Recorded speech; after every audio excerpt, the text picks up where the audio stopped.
Bonjour petits et grands lecteurs, j'espère que vous allez bien. On se retrouve aujourd'hui pour une nouvelle vidéo.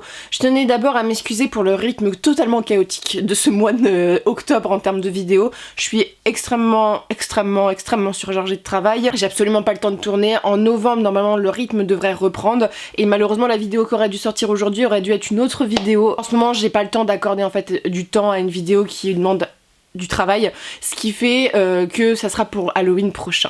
Et aujourd'hui, je vais vous parler de quelque chose qui n'a rien à voir avec Halloween. Simplement, j'ai vu la vidéo de Loli, donc de la chaîne Lolifan, et j'ai trouvé ça passionnant et je me suis dit, il y a des nouveaux sur la chaîne, c'est des thématiques sur lesquelles j'ai pas forcément beaucoup parlé hormis sur Twitch, et je me suis dit aujourd'hui on va parler un petit peu de mes habitudes de lecture. Avant de commencer, je voulais simplement vous dire que le 5 novembre, donc la semaine prochaine, on sera à Paris avec Émilie pour une dédicace. Donc voilà, je suis hyper contente parce qu'on a enfin une dédicace sur Paris, à la librairie Croisée des Mondes. Il me semble que c'est du côté Porte des Lilas, si je dis pas de bêtises, mais c'est donc ça sera le 5 novembre, donc si vous êtes parisien, n'hésitez pas à passer, ça va nous faire super plaisir, voilà, et puis ça permettra peut-être plus de motiver les librairies parisiennes à nous faire venir dans leur librairie. Et sur ce, on va commencer tout de suite par les petites habitudes de lecture.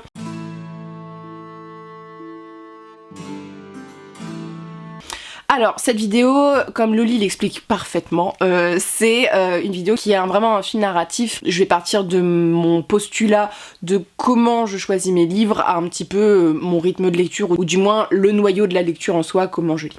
Comment je sélectionne les livres que je vais lire, c'est le premier point. C'est vrai que ça a un petit peu évolué avec le temps.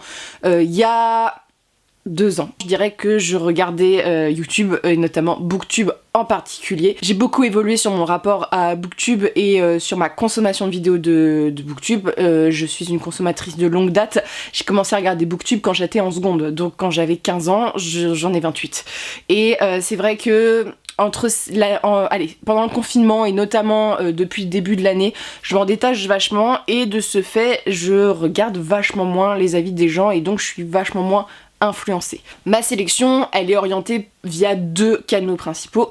Le premier canal, c'est les services presse. Alors, je reçois des services presse, ça peut être ponctuel, donc une maison d'édition me contacte pour lire leurs ouvrages, ou ça peut être des services presse parce que je suis en partenariat avec des maisons d'édition. Alors, les partenariats avec les maisons d'édition, en imaginaire adulte, nous ne sommes pas rémunérés. Voilà, on travaille pour eux, mais on ne reçoit pas d'argent pour ce travail. Vous savez très bien ce que j'en pense, mais voilà, je suis notamment en partenariat avec Brajlon depuis moultes années, et ça a été reconfirmé et je ne m'y attendais absolument pas, que Brajlon a été absorbé suite à l'affaire Marsan par le groupe Hachette, et Hachette n'est pas un très grand fan de mes avis a priori. Et voilà, donc grande surprise, et je suis en partenariat avec Léa cette année aussi. J'ai des partenariats que j'avais à l'année que j'ai arrêté, et j'ai une façon de voir les partenariats qui est assez particulière, je pense, par rapport à d'autres, c'est-à-dire que je suis extrêmement sélective et je refuse énormément de livres qu'on me propose. Voilà, là par exemple cette année, Robert Laffont m'a proposé un livre que je vais bientôt vous présenter, qui est un livre de Dan Simons, donc qui est assez cohérent avec ma chaîne. Il y a les éditeurs qui t'envoient des trucs qui n'ont rien à voir, mais il y a aussi des éditeurs comme Anne Carrère par exemple qui m'ont proposé des livres et où j'ai pas accepté. Ça arrive très souvent et on pourrait avoir l'envie en fait d'avoir que des services presse, et sincèrement je pourrais. Si je me débrouillais bien, je pourrais ne lire que des services presse. Moi, ça me gêne parce que c'est beaucoup de travail et notamment, moi, je me mets des limites, c'est-à-dire que le livre doit être lu dans un minimum de temps, c'est-à-dire 1 mois, il faut qu'il soit chroniqué. Étant éditeur, je comprends on nous envoie des livres pour des raisons précises et qu'il y a des raisons de calendrier qui sont importantes. Un livre en librairie, il dure 3 mois, on va dire, et donc il faut que ta revue, elle arrive quand même assez rapidement pour que l'éditeur, ça vaille le coup pour lui que tu chroniques son bouquin. Ça force donc un certain rythme, et si je veux tenir ce rythme et faire quelque chose de cohérent et de bien à mon sens, je peux pas avoir que des services presse. J'ai fait aussi ce choix-là de pas en demander énormément, notamment parce que je veux choisir mes lectures. Et ça, on en reviendra, je pense, plus tard dans la vidéo. C'est hyper important pour moi d'être l'acteur numéro 1 de mes choix de lecture. Donc c'est-à-dire que j'ai pas envie de lire que des nouveautés. Au contraire, j'aime bien lire des classiques de l'imaginaire, j'aime bien lire des choses qui n'ont rien à voir avec l'imaginaire. J'ai envie d'être acteur parce que je suis quelqu'un qui a besoin de décider. J'ai du mal à ce qu'on décide pour moi et j'ai besoin de ça. Donc on a ce canot des services presse et j'ai le canot aussi de mes propres choix. Alors mes choix ils sont dictés par notamment la spontanéité. J'ai été quelqu'un pendant des années à prévoir énormément ce que j'allais lire et en fait, au fur et à mesure de mes lectures d'imaginaire, je commence à avoir lu quelques petits trucs d'imaginaire, d'avoir une petite base, voilà, qui commence à se développer sur les classiques. Et c'est vrai qu'il y a les grands cycles que j'avais vraiment envie de lire, c'est-à-dire l'Assassin Royal, les Salauds Gentilshommes, ce genre de choses, bah, je commence à les avoir lus. Et aujourd'hui, je suis plus dans l'optique de me laisser porter. Et notamment, dès que vous me mettez dans une librairie et je vois ce qu'il y a et je choisis. Il y a quelques années, j'allais sur Booknode, donc qui est un site en ligne. Alors moi je suis pas du tout friande des Babelio et ce genre de choses pour plusieurs raisons, notamment parce que ces sites-là engendrent beaucoup de mal-être pour les auteurs. Je pense sincèrement pour avoir eu plusieurs témoignages là-dessus, mais surtout j'y allais parce qu'il y avait un onglet où ils annonçaient toutes les sorties, ce qui me permettait de checker les sorties. Les sorties maintenant, pour tout vous dire, j'en ai quelques-unes en vue. Ma façon de faire, c'est que j'ai des éditeurs que je suis sur Instagram et je vois quand ils postent, voilà, leurs nouveautés. Ou parfois c'est parce que bah voilà, il y a des gens qui en parlent sur les réseaux sociaux. Je vois un peu ce qui sort, mais je ne suis pas à regarder. Oh mon Dieu, ça sort maintenant, je check. À part bien sûr si George nous sort la Wind of Winter, c'est a priori c'est plus proche que l'on pense. Là bien sûr je vais regarder 20 ans à l'avance, réserver ma journée pour aller l'acheter. Mais c'est assez différent. En fait mes choix ils vont vraiment être impulsés par mon état à un point T, c'est-à-dire que on peut être mercredi et je suis dans une ambiance où j'ai envie de lire de l'horreur et donc j'ai acheté un livre d'horreur. Jeudi, je vais être dans une ambiance en mode je lirais bien un truc de combat épique. Voilà, donc en fait ça dépend vraiment du jour où je vais aller en librairie. Pour vous donner un exemple assez clair, aujourd'hui j'ai une wishlist de mois de novembre qui est assez simple. J'ai vu sur les réseaux sociaux que les Forges du Vulcain par exemple ressortaient des textes de William Morris, donc dans des éditions qui sont extrêmement belles, donc ça j'ai checké. Mais par contre je vais aller en librairie, je vais regarder un peu mon budget de la livre du mois et je vais me dire ok ça m'intéresse ou ah faut que je continue ça donc je vais me prendre ça. C'est vraiment à l'instinct. Je suis un animal, voilà. C'est vraiment à l'instinct. Et par exemple quand c'est en salon, parce que j'achète beaucoup en salon aussi, bah là c'est plutôt avec les auteurs. La wishlist elle est un peu cacophonique pour moi, voilà, la wishlist elle est un peu cacophonique, elle évolue, elle change, et elle est moins dans la hype qu'avant, c'est-à-dire que c'est vrai que quand j'étais un peu plus jeune, je voulais lire les trucs qui étaient à la hype avant et tout, et maintenant plus c'est hype, moins j'ai envie de lire. Voilà, c'est un truc que je suis assez... voilà, mais ça fonctionne un petit peu comme ça sur comment je fais ma wishlist. Alors moi je note rien, je garde tout dans ma tête, des fois j'oublie et je me dis dans la librairie ah mais il y a ça.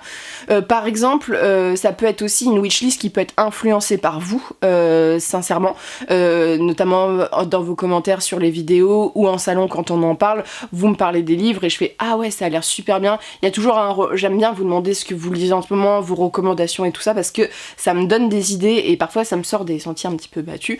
Donc c'est vrai que cette wishlist elle est aussi beaucoup influencée par la communauté YouTube. Alors par les chaînes que je suis, c'est-à-dire que je ne vais pas les citer parce que j'ai pas envie de créer de drama. Maintenant c'est fini, voilà, j'ai pas envie, mais vous savez que j'ai un peu un trio d'or que je suis, donc Paper, Cornelius et Loli qui sont un peu mon trio de vidéos que je regarde. Je ne laisse jamais de commentaires, je suis un espion, voilà, personne me voit. Je tombe sur des vidéos et tout ça, mais comme je consomme moins de booktube, c'est vrai que bah je suis moins influencée, je suis plus influencée par vous maintenant que par les booktubeurs, parce qu'on est dans un monde parallèle.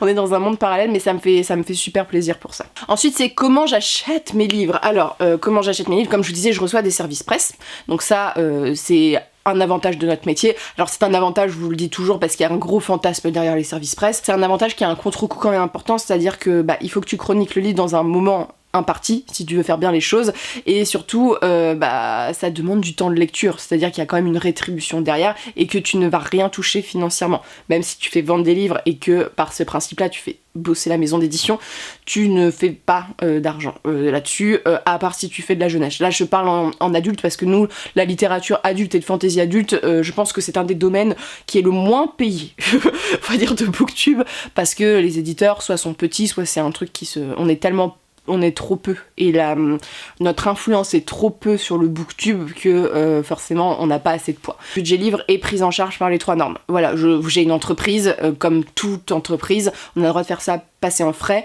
La chaîne YouTube fait partie des 3 normes, et donc mes dépenses pour la chaîne YouTube font partie de l'entreprise, ce qui paraît logique. Et pour ceux qui ne connaissent pas trop le milieu de l'entreprise, quand tu as une entreprise, il faut dépenser aussi un peu d'argent, parce que sinon tu payes des impôts.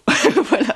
Donc les livres, voilà, tant que je les chronique, voilà, c'est pas des livres que j'achète pour offrir à des gens, mais tant que je chronique, que je peux prouver qu'il y a des, voilà, qu'elles ont un but, qu'elles me rapportent de l'argent sur YouTube, si on peut parler de rapporter de l'argent avec ces sommes-là, mais voilà, si elles ont un but, pour tout vous dire, je pense que mon budget livre du mois est couvert un peu par mes revenus YouTube. Sachant que forcément j'achète pas plus, mais j'achète plus cher, et ça j'en parlerai peut-être un petit peu après. Alors comment j'achète ? Je suis une acheteuse librairie, alors ou Fnac, je suis obligée de vous le dire parce que, alors ça c'est mon problème, je vis à la campagne, je vis dans un trou paumé de la campagne que j'aime beaucoup, et la première librairie était à une demi-heure on va dire en voiture. Il y a une nouvelle librairie qui ouvre à 19 minutes de chez moi.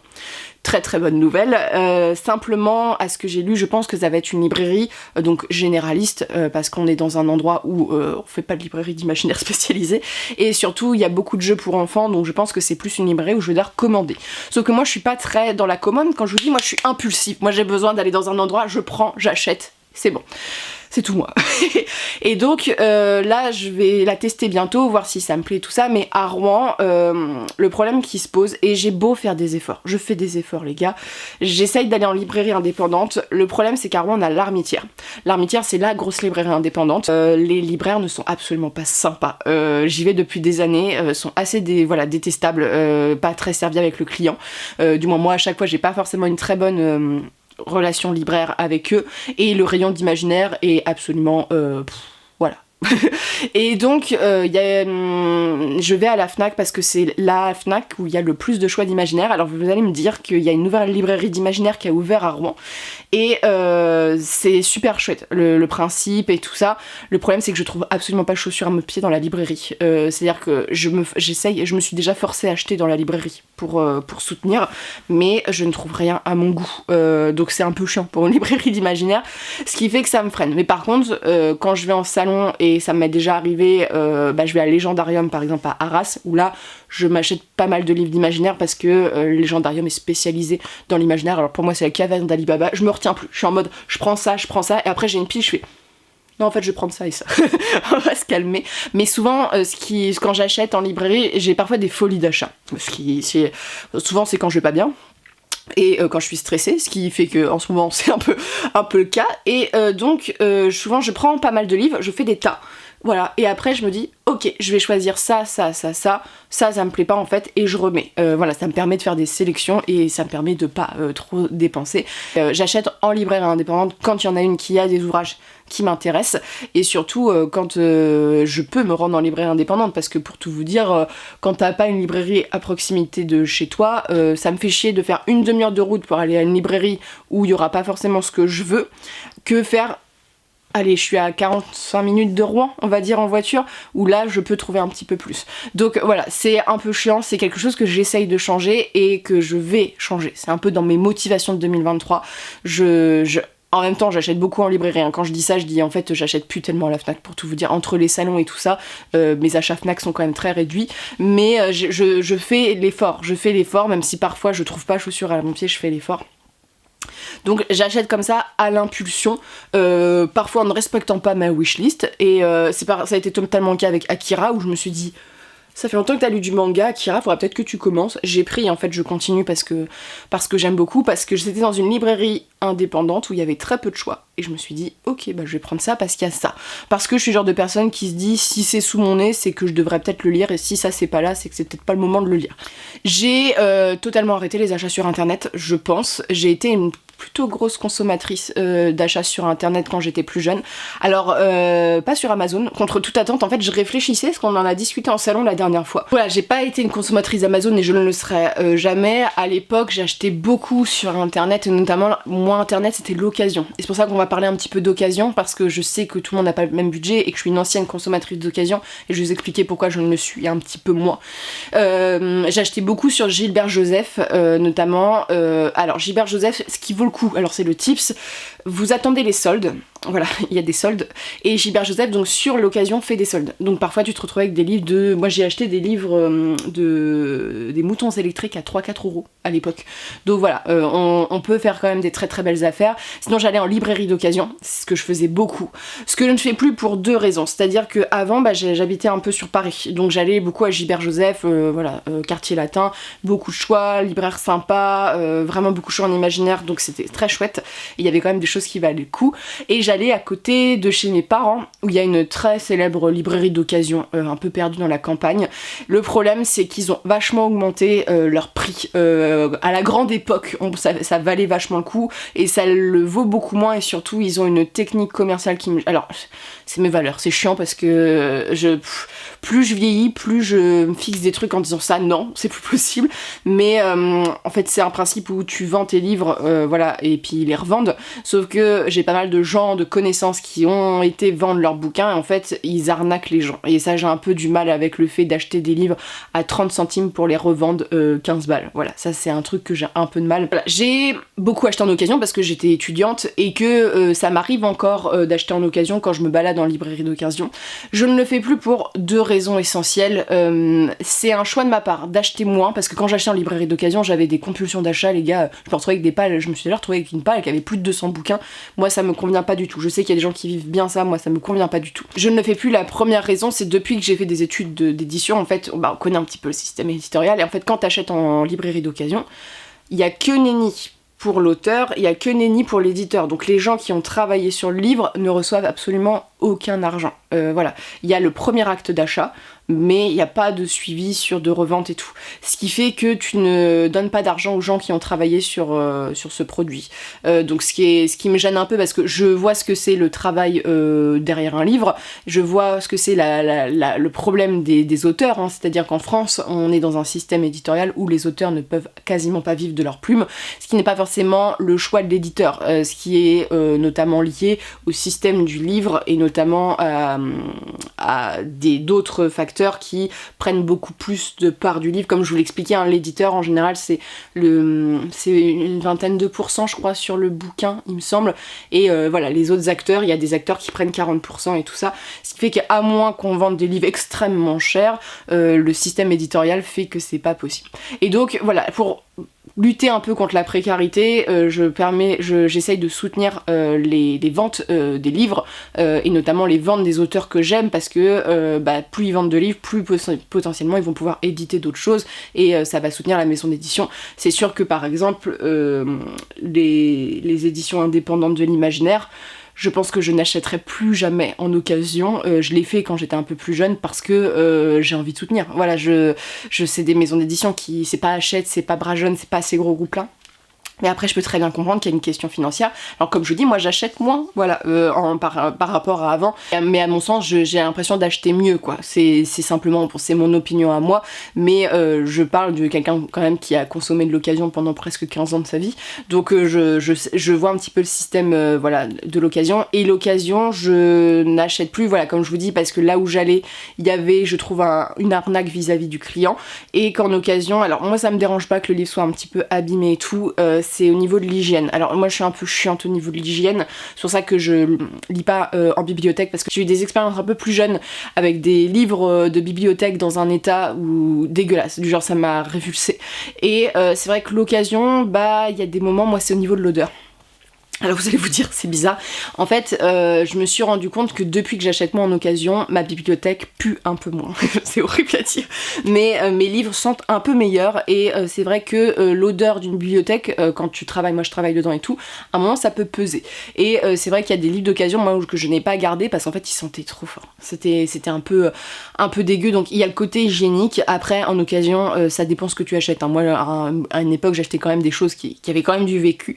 Donc c'est un petit peu pour ces deux raisons-là, mais la principale, c'est vraiment le soutien au système, on va dire, du livre. C'est important pour moi. Donc voilà, j'achète un peu moins sur internet parce que j'ai aussi développé, c'est peut-être avec le grand âge que ça s'est développé, mais j'adore aller en librairie, me poser, regarder le livre, le toucher, le sentir. Voilà, j'ai un truc où j'aime bien me balader dans les librairies et un peu flâner, découvrir. Voilà, ça c'est un truc qui me plaît. Loli parlait de son rapport à la 4e de couverture, à la préface. Alors moi ça m'arrive de lire les 4e, j'étais vraiment d'accord avec elle que je le fais moi aussi, je me rends compte. Le premier acte d'achat d'un livre, c'est la couverture. Voilà, il y a des études qui ont été faites et la couverture permet de tourner pour voir la 4e. Moi, mes actes d'achat, ils sont un petit peu différents. C'est souvent parce que j'ai aimé un auteur, donc je vais lire d'autres choses d'eux et je vais pas forcément regarder de quoi ça parle. Je vais surtout voir les thématiques. Voilà, si je vois sur la couverture ou un petit peu que c'est de la fantasy orientale ou ce genre de choses, je vais voir au niveau des thématiques, je vais voir un peu sur internet, la thématique du bouquin. Mais je vais moins lire la 4e, tout simplement. Je vais lire la 4e quand je connais pas, quand j'ai pas entendu parler du bouquin, parce que ça me permet un petit peu de savoir, mais je la lis moins parce que le problème, la 4e de couverture, c'est une des choses les plus difficiles à faire dans le livre. Voilà, quand vous faites un livre, c'est très très dur, parce que la 4e, en fait, elle a pour but de donner envie au lecteur, et en même temps de faire vendre. Et en même temps, il faut quand même que ça parle de l'histoire. Une bonne 4e de couverture, c'est très compliqué à faire, ce qui fait qu'il y a beaucoup de 4e de couverture qui spoilent. Je vais prendre un exemple assez bête. J'ai lu... alors Bridgerton, il y a une suite qui est un préquel, en fait, qui est sortie, où clairement, la 4e te spoil absolument tout le livre. La fin, en fait, tu apprends la révélation finale dans la 4e.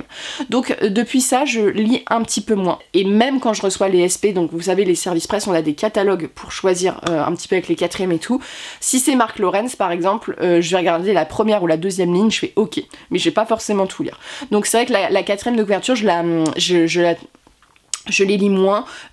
Pour les 3 Nordes, je sais que je galère et par exemple pour les objets maudits qui vont bientôt sortir, on a fait le choix en fait de absolument parler que du extrêmement début du livre et pas forcément le point névralgique du livre parce que c'est un gros spoiler en fait. C'est un choix qui a été fait de notre part.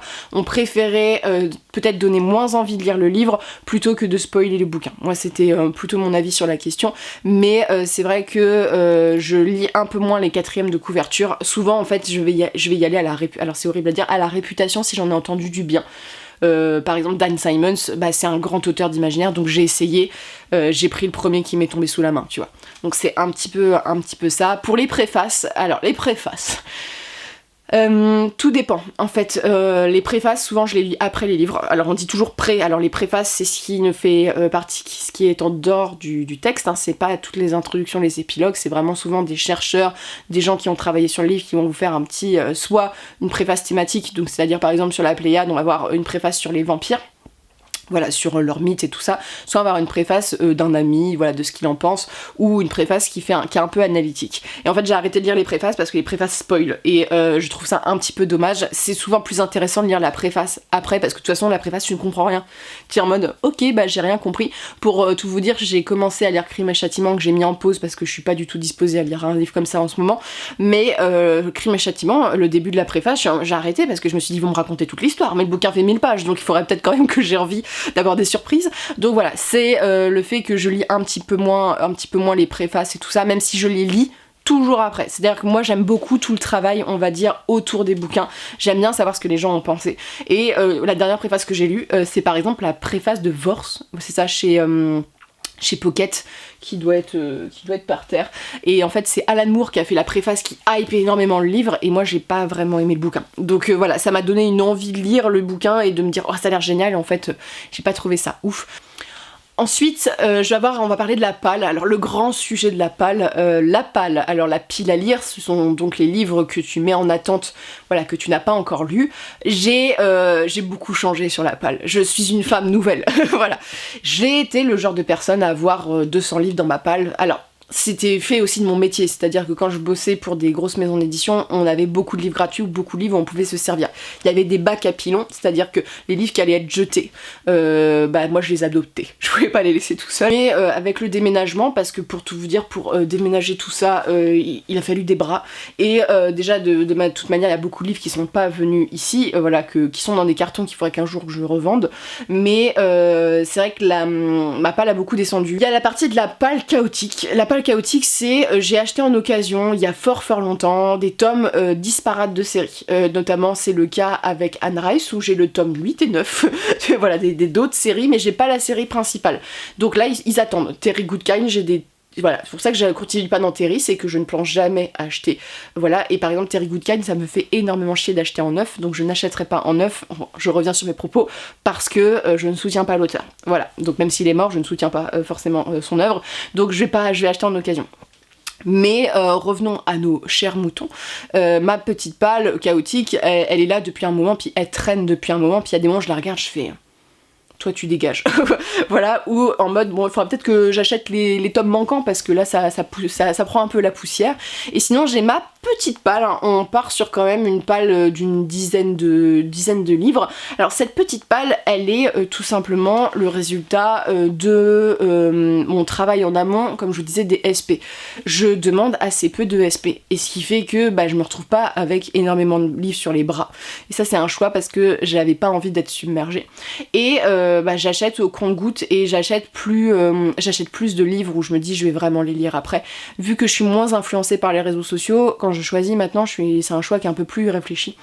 Et donc là, il doit y avoir une dizaine, 10 ou 15 livres dans ma palle. Alors, je dois vous dire que parfois, je me retrouve dans ma palle et j'ai jamais envie de lire les livres que j'ai devant parce qu'elle est trop petite.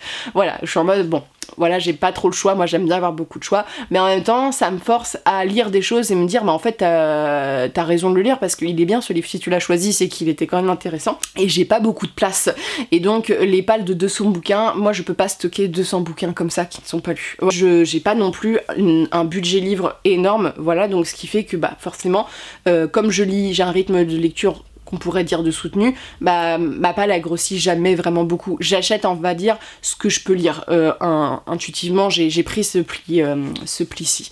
Donc voilà, j'ai un rapport j'ai un rapport serein à ma palle. Et je tenais à vous le rappeler, si vous avez une palle de 500 bouquins, ne vous en faites pas. Il y a beaucoup de questions au niveau de la palle. C'est un truc qui a l'air de fasciner les gens. Beaucoup de choses moralisatrices sur les gens, ils disent oui, c'est de la surconsommation, les gens lisent pas. Alors oui, c'est vrai que des fois, moi je me dis, et ça m'est déjà arrivé de tomber sur des book hauls et on en a parlé avec des abonnés parce que je pense que ça saoule aussi les abonnés en soi de voir des book hauls entièrement de livres qui ne seront jamais lus, voilà, parce que les gens ne lisent pas les bouquins qu'ils reçoivent. La lecture pour moi c'est pas un truc d'accumulation, la lecture c'est un truc de plaisir parce que j'aime lire, donc je lis les livres que j'ai envie de lire. Je suis pas en mode regardez j'ai une belle bibliothèque et tous les livres, et je vous dis ça parce que je connais personnellement des gens qui achètent des livres mais qui ne les lisent pas. En fait, ils mettent une bibliothèque chez eux juste pour faire bien ou parce que c'est esthétique. On est quand même dans un autre monde. Donc voilà, moi j'ai pas ce rapport-ci à la lecture, mais en même temps, si vous avez 500 livres dans votre palle, c'est pas grave.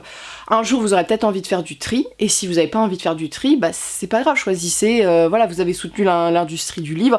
Je comprends que le livre, ça donne très très envie d'acheter, et Booktube Bookstagram et tout ça, a un rôle en fait très je vends, j'achète, et donc on accumule. On me fait beaucoup la remarque, et ça j'en suis très consciente. Il y a des gens qui me disent ah oui, il y a beaucoup de livres qui sont présentés et tout ça. Alors oui, mais j'ai un rythme, moi ça fait partie de mon métier, et moi lire, ça, quand t'es éditeur, tu dois lire vite, hein, ça fait partie un peu de tes super pouvoirs pour un petit peu pas perdre de temps, ce qui fait que forcément qu'on peut pas avoir le même rythme de lecture, mais je vous dis pas tout acheter, mais il y a des gens, c'est normal, il y a des moments on a envie de tout lire, et tout dépend un peu du contenu que tu regardes, parce que bon, il y a des moments, moi j'aime quand même Mon rapport au livre a quand même vachement changé, je suis beaucoup plus nuancée et surtout j'ai beaucoup moins de coups de cœur par rapport à avant, ce qui fait que les gens, forcément, il y a beaucoup de livres où je suis un peu plus neutre, donc je fais des chroniques qui donnent peut-être parfois moins envie d'acheter les livres, et ça je suis contente parce que c'est aussi un but de pas vous dire achetez, c'est pas du tout le principe, mais voilà, chacun a un rapport à la palle différent, il y a des gens qui sont très collectionneurs, qui sont très dépensiers, c'est dans la nature de chacun, et personne n'a à vous taper sur les doigts pour ça. Voilà, c'était le petit rappel en soi. Et enfin, on va parler de la dernière question. Je crois que Loli, on n'avait pas parlé dans la vidéo très rapidement. Je vais parler un peu de mon rythme de lecture qui a quand même assez changé par rapport aux années. Nous sommes sur un rythme un peu plus lent depuis que j'ai l'entreprise, ce qui paraît tout à fait normal en soi, même si mes proches me le disent, ils savent pas comment je fais pour lire autant avec le travail que j'ai. Voilà, parce que j'ai des horaires de travail qui sont loin d'être un 35 heures, et donc ce qui fait que c'est assez surprenant pour beaucoup de gens, mais on est sur un rythme de lecture qui baisse, hein. J'étais une personne qui par an, dans ma grande période, quand j'étais un peu ado, donc même en fac de lettres, hein, je carburais pas mal, puis hein, quand même, où j'étais entre 200 et 250 livres par an, romans. Là, on est moins bien cette année, hein. On est moins bien, on est sur... là, je crois qu'on est fin octobre et j'ai dû lire 160 bouquins. Donc voilà, on est quand même sur un rythme un peu plus lent, beaucoup plus lent, qui en ce moment est catastrophique pour tout vous dire, parce que dès que je fais de la correction, mon rythme ralentit, sauf que cette année, on a fait beaucoup de corrections. Donc ce qui fait que t'as pas envie de lire, ou du moins t'arrives pas à te concentrer. Ou comme il m'est arrivé avant-hier même, j'ai corrigé le livre que j'étais en train de lire. Voilà, j'ai corrigé les répétition, un plaisir. J'étais en mode, non voilà, faut pas décoder, 2 minutes.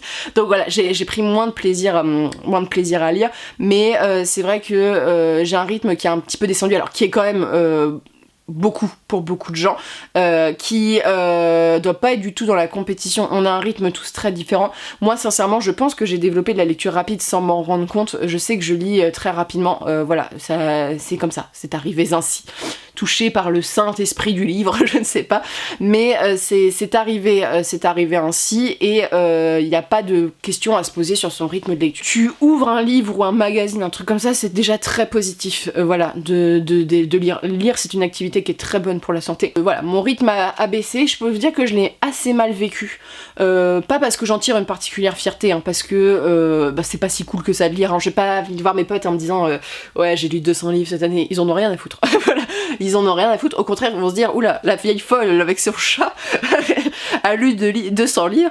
Non, c'est juste que je me rends compte que je lis moins vite, un petit peu moins, en fait je dévore moins les livres. C'est pas que je lis moins vite, c'est que je dévore moins et je tiens moins sur la longueur. Ou quand j'étais ado, je pouvais lire mais pendant 7-8 heures d'affilée, mais quand je vous dis 7-8 heures d'affilée, c'est-à-dire que 7-8 heures d'affilée, on me déconnectait et tout. C'est beaucoup moins le cas. C'est beaucoup moins le cas parce qu'en fait, je suis beaucoup plus fatiguée que quand j'étais ado. Je vieillis, je vieillis et surtout, voilà, j'ai un temps de cerveau disponible qui est beaucoup moins disponible qu'il l'était avant, surtout en ce moment où j'ai l'impression d'être un robot et de vivre une vie de robot. Et ce qui impacte. Et ça me rend un petit peu triste parce que ça me permet moins de découvrir de livres, ça me frustre parce que là, il y a des moments où je sais que j'ai envie de lire, mais en fait que j'ai pas la force, on va dire, physique et le temps de cerveau disponible pour le faire, mais voilà, ça a été je l'ai un peu mal vécu. Maintenant c'est bon, j'accepte beaucoup de choses en ce moment. Je suis dans un processus d'acceptation en ce moment. Mais c'est vrai que le rythme de lecture, c'est un truc qui, je vois, stresse beaucoup de gens. Un truc qui obnubile beaucoup de gens, c'est une des questions qui revient très souvent quand on se croise en salon, de comment j'ai ce rythme de lecture. Ouais, mais je vais t'appeler, je sais pas moi, Lucie. Lucie, tu as 3 enfants, un mari, c'est sûr qu'on peut pas avoir le même rythme de lecture. Alors, même si actuellement, avec mon métier, c'est comme si j'avais des enfants, parce que vu mes horaires de travail, j'ai pas de temps de loisirs. C'est juste que mon ordinateur ne pleure pas. C'est un plaisir, au moins. Il fait des vouh parce qu'il est vieux, mais il pleure pas. Mais voilà, on a un temps de différence, et surtout, moi, j'ai aussi le fait que la littérature, ça fait partie de mon métier. Voilà, la chaîne YouTube, ça fait partie de mon entreprise, et que si je ne lis pas, je peux pas tenir la chaîne YouTube sans contenu. Surtout que j'avais quand même un rythme assez soutenu et que c'est quelque chose que j'aime bien et que c'est une particularité de la chaîne et c'est quelque chose qui me tient à cœur. Voilà, parce que moi c'est une passion, faire des vidéos. Quand tu gagnes pas ta vie au bout de 6-7 ans sur YouTube, c'est par passion que tu restes, hein, c'est pas pour l'argent, hein, ça c'est sûr. En fait toute ma routine lecture a beaucoup changé en fait. Entre maintenant les choix qui sont beaucoup moins impactés par YouTube, ma wishlist qui est un peu plus travaillée, surtout ma palle qui est beaucoup plus petite, mon rythme de lecture qui est un petit peu moins soutenu, il y a beaucoup de choses qui ont changé et c'est pour ça que la vidéo je la trouvais intéressante. Je serais curieuse de savoir vous un petit peu vos petits tips de lecture. C'est une vidéo qui est où j'ai pas trop approfondi, il va y avoir une FAQ prochainement et donc voilà, vous pouvez commencer à poser vos questions pour la FAQ. Parce qu'en fait ça fait longtemps que je l'ai fait et que ça fait plusieurs fois qu'on me le demande et comme il y a pas mal de gens qui me suivent pas sur Twitch, voilà, ça permettra de répondre un peu plus en vidéo. Mais voilà, c'est un petit peu mon rapport, en fait il a changé aussi avec mon métier d'éditeur. Alors ça on en reparlera je pense dans une vidéo consacrée parce que c'est un gros morceau, notamment sur mes attentes au niveau des livres, voilà, parce que maintenant j'ai pu forcément le regard d'un lecteur lambda, j'ai le regard d'un professionnel et c'est pas toujours une bonne chose pour prendre du plaisir en lecture, mais voilà, c'est toutes ces petites choses où je me suis dit voilà, la vidéo est super chouette, en plus elle a été faite par quelqu'un que j'adore sur les réseaux sociaux, et sur ce, je vous souhaite de très bonnes lectures, une très bonne journée.